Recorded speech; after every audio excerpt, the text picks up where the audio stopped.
Hola, ¿qué tal? ¿Cómo les va? Queridos pastores, líderes, personas que están con nosotros en este momento, saludos desde mi casa. Aquí está Gaby conmigo Hola. y vamos a compartir un poco, más bien yo creo que aterrizar las verdades contenidas Mm, en la predicación del día domingo. El día domingo estuvimos hablando de un legado fiel y nuestro personaje fue Felipe, un personaje verdaderamente llamativo, extraordinario, un personaje que sin duda tiene muchísimos recursos didácticos, porque por eso aparece en varias porciones de las escrituras en el libro de los Hechos, por la sencilla razón que necesitamos pues imitarlo. Es un modelo de fe cristiana que quedó plasmado en el libro de los Hechos. El evangelista Lucas lo recogió con tanta puntería que sin duda corresponde mirarlo con detalle, con exactitud, para, repito, obtener de él esas verdades preciosas que nos dejó. Así que estuvimos hablando de Felipe de una manera amplia y en el recorrido de su fe. Y yo creo que vale la pena repasarlo y otra vez digo, aterrizarlo, buscar de forma objetiva las cosas que nosotros podemos hacer con este mensaje. ¿Qué respuesta le vamos a dar a la palabra de Dios? sí, la verdad es que este recurso me parece muy útil por el hecho de que se saca lo práctico, ¿no? Creo que muchas veces en una predicación uno escucha la palabra y bien, y la asimila y todo lo demás, pero no siempre tienes la habilidad de trasladar lo aprendido a la propia vida. Algo que me llama mucho la atención de Felipe es que como salen en varias escenas, entendemos que su vida es un proceso, ¿no? Que al pasar desde que fue llamado a servir las mesas, ¿no? A ayudar como diácono, por ahí por Hechos, ¿no? Hechos. Hechos desde el 6, sí, en Entonces fue adelante. como, fue como el primer llamamiento, y luego vemos su evolución, entendemos que su vida fue un proceso de crecimiento, un proceso que a lo mejor no empezó con el máximo esplendor como acaba, pero sí que empezó desde el servicio, empezó desde la entrega, empezó desde un momento quizá no tan llamativo, porque en esa escena de Hechos no lo sé qué pasaría por la mente de los apóstoles, ¿no? O de la gente que estaba siendo elegida diácono, pero seguramente tenía más categoría ser un apóstol llamado Seguro, a hacer milagros seguramente. y a predicar, o a lo mejor verte en las plataformas, o verte cantando, o verte en alguna posición deslumbrante en la iglesia, parece más llamativo que empezar sirviendo las mesas o acomodando sillas. Seguramente que era más llamativo que Mm, servir un guiso de lentejas sí. o una sopa o un pedazo de pan, yo qué sé, servir a las mesas siempre, servir representa un nivel pues más bien humilde Mm, de todo lo que, de la gestión apostólica y de la gestión en la iglesia. Alguien me decía, me gustó mucho porque yo comencé así. mm, Alguien que, bueno, que ya ha escalado en sí, el nivel ministerial, pero decía, me gustó mucho porque mira, yo comencé también barriendo y sirviendo en la mm, iglesia y tal. Pero hay una cosa importante que tenemos que destacar. No solamente es un trabajo sencillo servir la mesa, sino un trabajo sí, en equipo, porque era parte de los 7. De hecho, ahí mismo en el capítulo 21 dice Felipe, que era uno de los ujú. 7 qué? Diácono, Bueno, de los 7 diáconos que servían, de los ujú, que servían a la mesa, que no era uno ni tres, sino que era un equipo. sí, Un equipo. Así que él supo, aún en el servicio, hacer equipo. Y sí, esto es un valor impresionante y un valor para el discipulado. Tenemos que ser parte de un equipo. sí, Un valor para la iglesia, hay que ser parte de un equipo. Y en el equipo pues hay roces, hay sí, circunstancias, hay momentos complicados porque cada uno pensamos de una manera. ujú, sí. Y además se escucha mucho, ¿no? El hecho de gente que viene, bueno, yo creo en Dios, pero no creo en la gente, no creo en la iglesia. Y es que para poder creer en Dios es necesario formar parte de un equipo, formar parte de un grupo, formar parte de una comunidad pequeña en la que nos limemos los unos a los otros y el carácter de Dios sea formado en nosotros, ¿no? Creo que sí, los judíos tienen este mandamiento que es muy importante, que es la Shema, ¿no? Se llama así, Sí, que es sí. donde Dios habla, donde Dios le habla a los israelitas de las cosas más importantes. Dice, amar a Dios sobre todas las cosas y a tu prójimo como a ti mismo.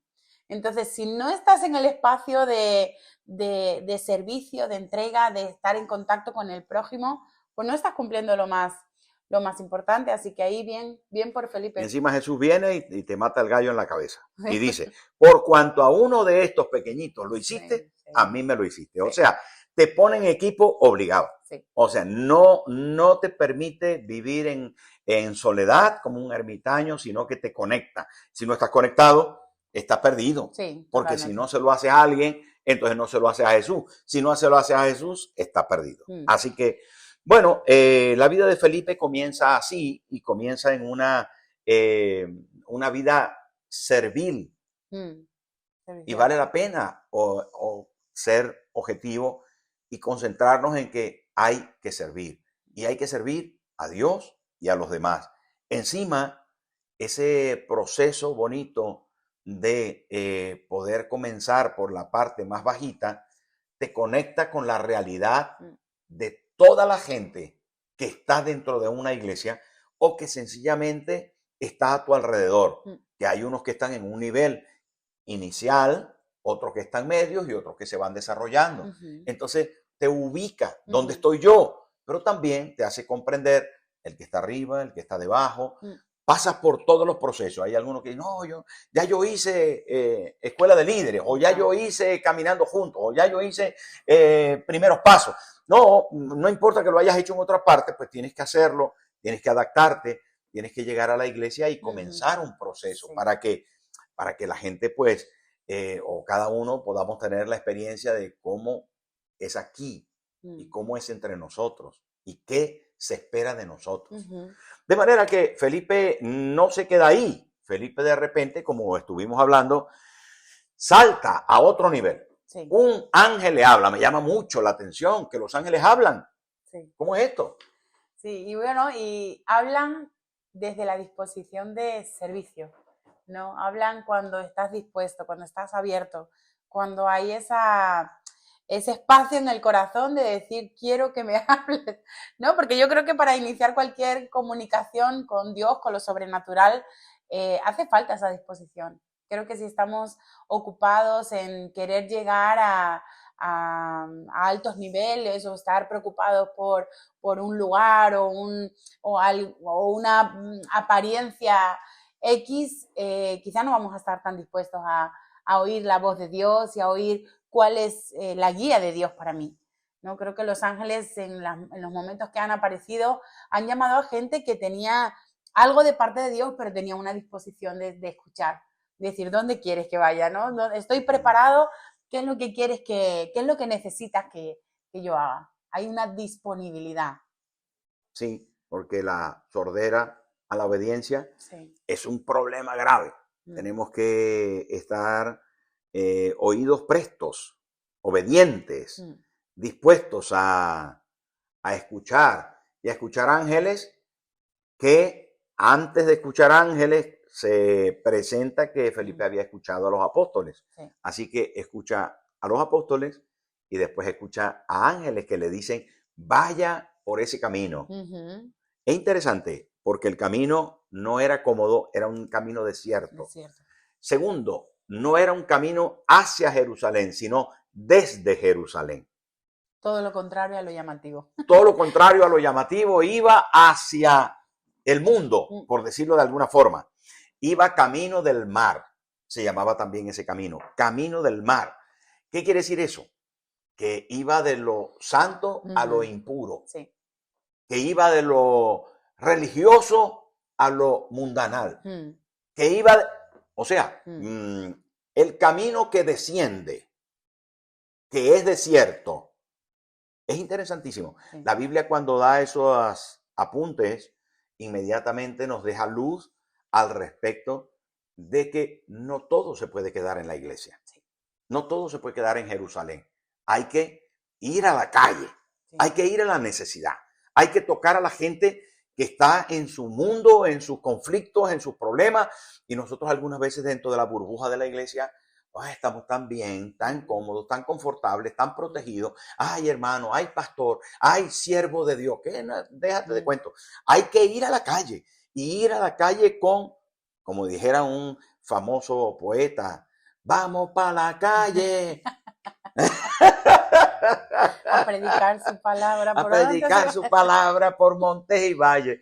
La verdad es que hay que salir y es nuestro deber, ¿no? Sí. Es nuestro Y creo deber. que en el círculo donde la palabra se es expuesta, ¿no? En los grupos, en cada cafetería, en cada casa, donde los grupos vida se hacen, es importante estar abiertos a escuchar cómo Dios nos manda al camino que desciende. Eso quiere decir que pues necesitamos tener gente que no conoce, gente que quiere conocer la Biblia, quiere conocer la palabra, quiere conocer de Dios.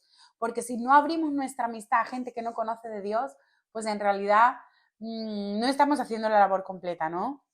Entonces el consejo práctico está en poder hablarle al compañero del gimnasio, poder tener amistades que están fuera de la iglesia para conocer la necesidad de la gente que no tiene de Dios y poderle presentar a Dios. Mamás del cole, amigos del gimnasio, los vecinos de la calle. ¿Cómo vamos a transmitir a Dios si no tenemos comunicación con nadie que no tenga a Dios? Todos en la iglesia, todos los hermanos, el grupo vida es el mismo de hace 20 años. Pues eso al final limita lo que Dios quiere hacer con nosotros, como iglesia, como personas, como cristianos. Así que mucho de aprender de Felipe. Ayer un pastor me dijo, fui a visitar a un señor que, porque me dijo su esposa que viniera por favor a casa, que viniera a casa, que viniera. Y entonces fui con mi esposa, dice este pastor, ¿no? Fui con mi esposa a su casa. Resulta que él es un constructor de alto nivel, con una contratista muy importante en España, pero este señor solo se dedica a su trabajo y no tiene amistad ninguna, y su señora estaba preocupada y nos dijo a mi esposa y a mí que si podíamos venir, y fuimos. Y no te vas a creer, pastor, el hombre se abrió, compartió con nosotros.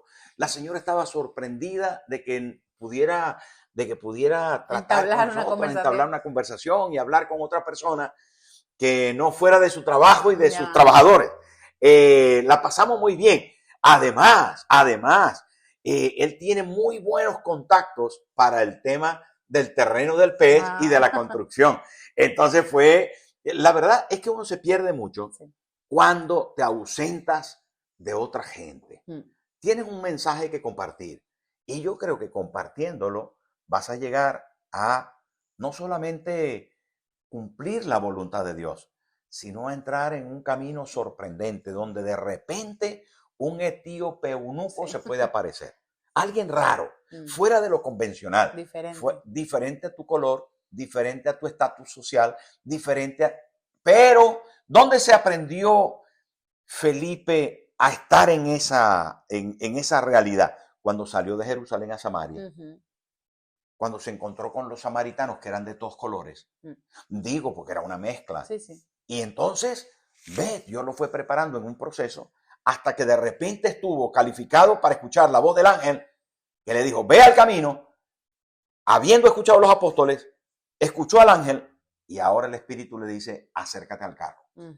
Es espectacular, porque acércate al carro es la forma de Dios decirnos, no te ausentes de la calle, no te ausentes de la calle. Porque yo te abro puertas, o sea, porque además creo que hay dirección clara de Dios, ¿no? El ángel le habla, ok, y Dios le dice, le indica qué es lo que tienes que hacer y le da revelación, le da sabiduría, porque luego Felipe le explica al eunuco, ¿no? Le habla acerca del pasaje que estaba leyendo y le dice, bueno, ¿no entiendes esto que estás leyendo? Yo te lo explico. Entonces creo que ahí hay un oído muy atento a poder explicar lo que Dios tenía, la palabra. Bonito. La verdad, me encanta Felipe porque el hombre fue capaz de darle una respuesta al etíope eunuco. Sí. ¿Por qué? Porque la tenía. ¿Dónde la obtuvo? La obtuvo junto con los apóstoles, no Aprendiendo. solamente sirviendo a otra gente, sino también prestando atención a lo que ellos estaban enseñando, porque Felipe a esta altura estaba capacitado. Ahora, Felipe no se queda con el eunuco, cumple su trabajo, le bautiza y ahora sucede algo que no sucede todas las veces, que sucede muy puntualmente. Mira, le sucede a Enoc, arrebatado por Dios. Le sucede a Elías, arrebatado por Dios. Le sucede a Jesús, levantado y transfigurado. Y le sucede al Felipe. ¡Qué tremendo esto! Felipe fue traspuesto. Qué impresionante juntarse al grupo de los que el Espíritu los toma, los mueve, los cambia. Esto es una maravilla. ¿Por qué? Porque no todo el mundo, aún los apóstoles, no siempre vivieron esta situación. Juan un poco, porque fue llevado por el Espíritu y se le mostró y se le tal y cual y tal. Pero la verdad es que es una pasada entrar en el mundo de lo sobrenatural. Pero allí fue llevado ¿a qué?